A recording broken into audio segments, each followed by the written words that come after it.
warahmatullahi wabarakatuh. Perkenalkan, saya Diana Muftastari dari Fakultas Tarbiyah dan Keguruan, Prodi PAI dengan NPM 130.119.154. Di sini saya akan membahas tentang landasan kurikulum. Sebelum masuk ke landasan kurikulum, saya akan membahas terlebih dahulu tentang kurikulum.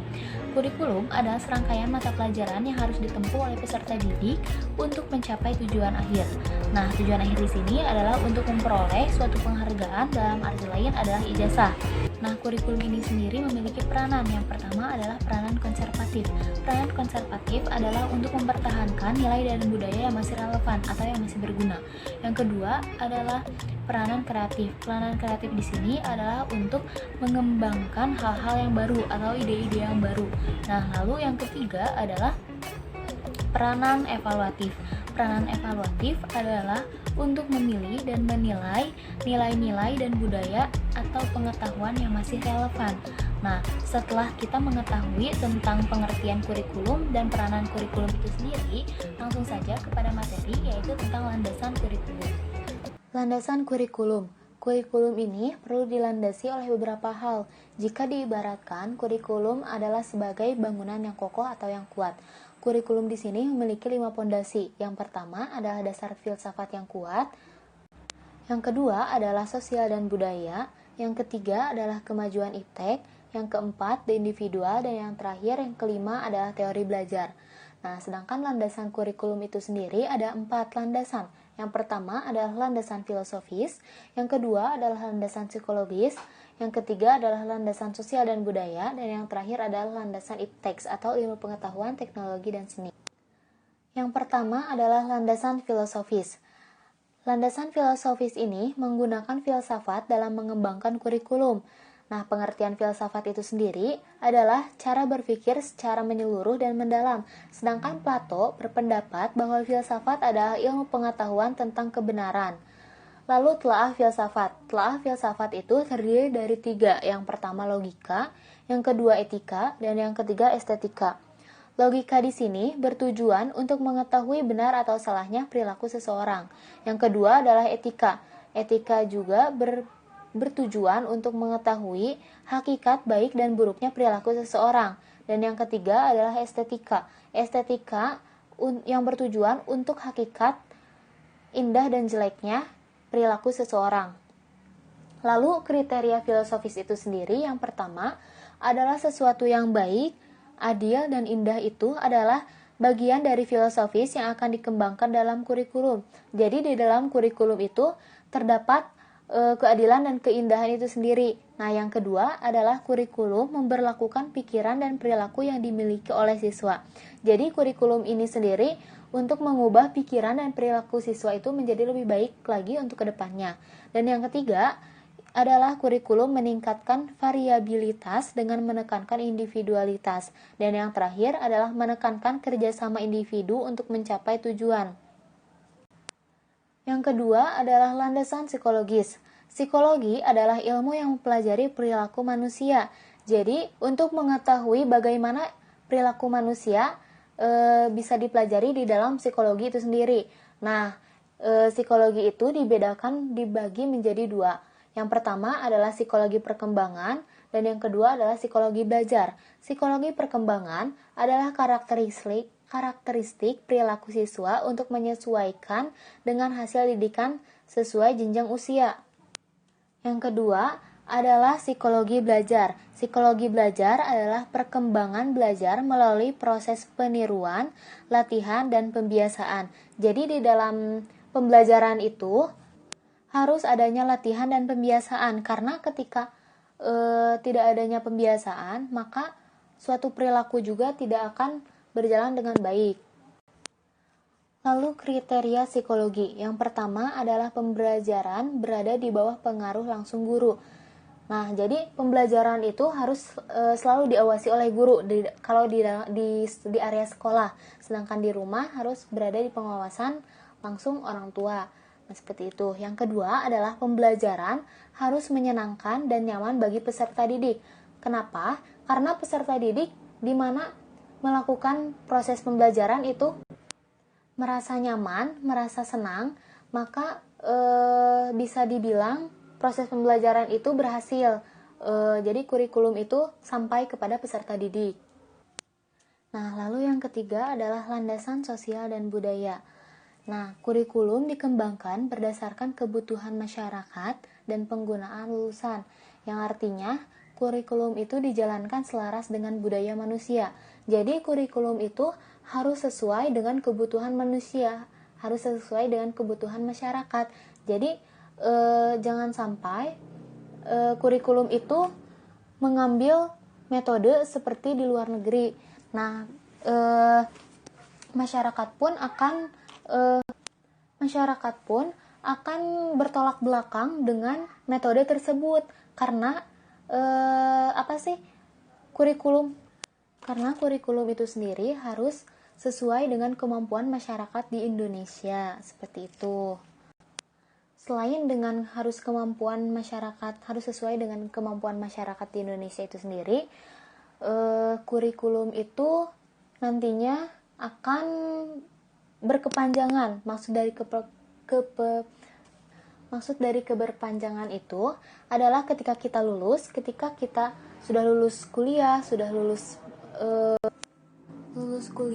lulus sekolah, maka kita diterjunkan ke lingkungan masyarakat itu sendiri untuk mengamalkan kurikulum apa yang telah kita dapat. Nah, yang terakhir adalah landasan ipteks. Landasan ipteks di sini ada teknologi dan seni. Teknologi itu cara memenuhi kebutuhan manusia dengan menggunakan tools atau alat. Nah, semakin berkembangnya teknologi, semakin bertambahnya juga ilmu pengetahuan kita. Nah, ketika teknologi seperti zaman dulu, ketika teknologi kan sedikit kurang canggih. Nah, dengan bertambahnya zaman, dengan bertambahnya ilmu pengetahuan, maka teknologi itu sendiri semakin berkembang dengan pesat gitu. Nah, lalu seni adalah bagian yang harus dipelajari oleh peserta didik. Nah, ketika peserta didik memiliki jiwa seni yang kuat, maka bakat dirinya pun akan keluar gitu, akan berkembang seperti itu. Nah, sekarang ada aliran-aliran filosofis. Yang pertama ada aliran idealisme. Aliran idealisme di sini bertujuan untuk membentuk karakter, mengembangkan potensi atau bakat dan kebajikan sosial yang ada pada diri siswa. Jadi, bakat dan karakter siswa itu berkembang gitu karena adanya aliran idealisme ini sendiri. Nah, sedangkan isi dari aliran idealisme ini adalah mengembangkan kemampuan berpikir, menyiapkan keterampilan, kinerja untuk siswa di masa yang akan datang. Jadi di masa yang akan datang itu siswa sudah memiliki bekal ilmu pengetahuan untuk pembelajaran ke depannya. Nah, lalu metodenya seperti apa? Metodenya itu metode dialogis yang adanya tanya jawab musyawarah kepada peserta didik. Jadi aliran idealisme ini menggunakan metode dialogis atau tanya jawab kepada siswa dengan bermusyawarah. Nah, di sini siswa bebas mengembangkan bakat dan kemampuannya masing-masing, sedangkan guru membantu agar lingkungan berjalan dengan kondusif, jadi tidak acak-acakan. Yang kedua, ada aliran realisme. Aliran realisme ini bertujuan untuk menyesuaikan secara tepat dalam hidup dan dapat melaksanakan tanggung jawab sosial. Jadi, aliran realisme ini menjadikan siswa itu menjadi tanggung jawab gitu, menjadi sosok yang tanggung jawab. Nah, sedangkan isinya kurikulum harus memiliki komprehensif ya, atau secara menyeluruh. Nah, lalu metode yang digunakan aliran realisme ini adalah pengalaman langsung atau praktek. Jadi dengan adanya praktek, dengan adanya uji coba, maka siswa itu akan memiliki pengalaman secara langsung.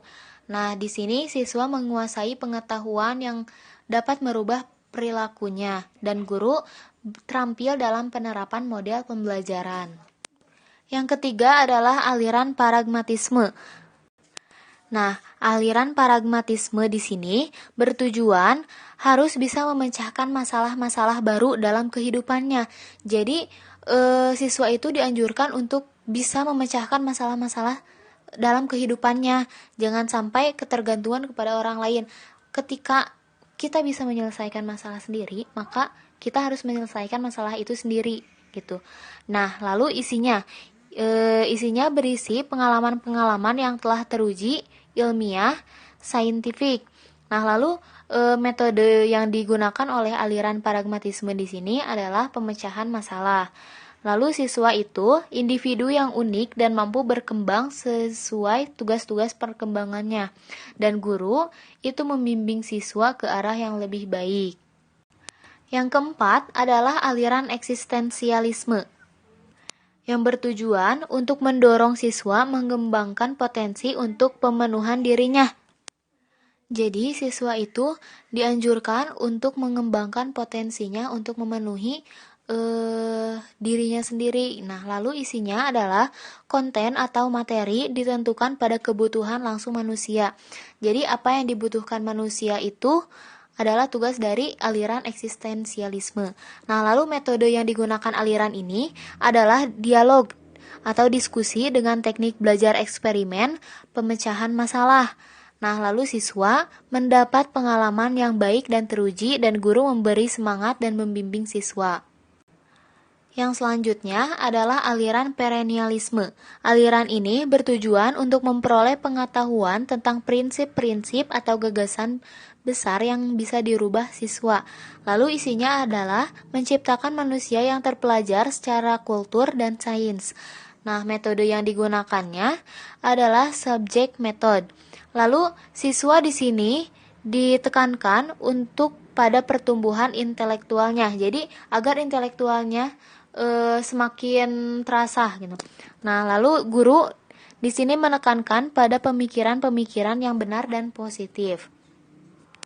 Selanjutnya adalah aliran esensialisme yang bertujuan untuk meneruskan warisan budaya dan sejarah melalui pengetahuan inti yang terakumulasi.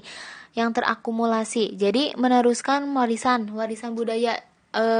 Jangan sampai kita meninggalkan budaya kita sendiri. Yang lalu isinya adalah berisi apa yang harus dipelajari, metodenya tradisional. Jadi jangan sampai kita belajar di Indonesia tapi menggunakan metode luar negeri. Nah, lalu siswa di sini ke sekolah itu untuk belajar dan guru inisiatif mengembangkan metode belajar. Dan selanjutnya adalah aliran rekonstruktivisme. Aliran ini bertujuan untuk bertanggung jawab menciptakan aturan sosial yang ideal, yang berisi semua budaya dan nilai yang berhubungan dengan siswa menjadi konten. Metodenya learning by doing. Jadi belajar lalu lakukan. Nah, terus siswa di sini melakukan pewarisan nilai budaya yang positif. Jadi budaya-budaya yang negatif seperti di luar jangan sampai ditiru. Nah, lalu guru di sini memberikan nilai karakter yang terbaik. Mungkin itu pemaparan dari saya. Untuk kesimpulan adalah pendidikan tidak akan berjalan dengan baik tanpa adanya kurikulum atau landasan kurikulum itu sendiri. Ibaratkan kurikulum adalah jantungnya dari pendidikan. Nah, cukup sekian yang bisa saya sampaikan. Mohon maaf bila ada kesalahan. Wassalamualaikum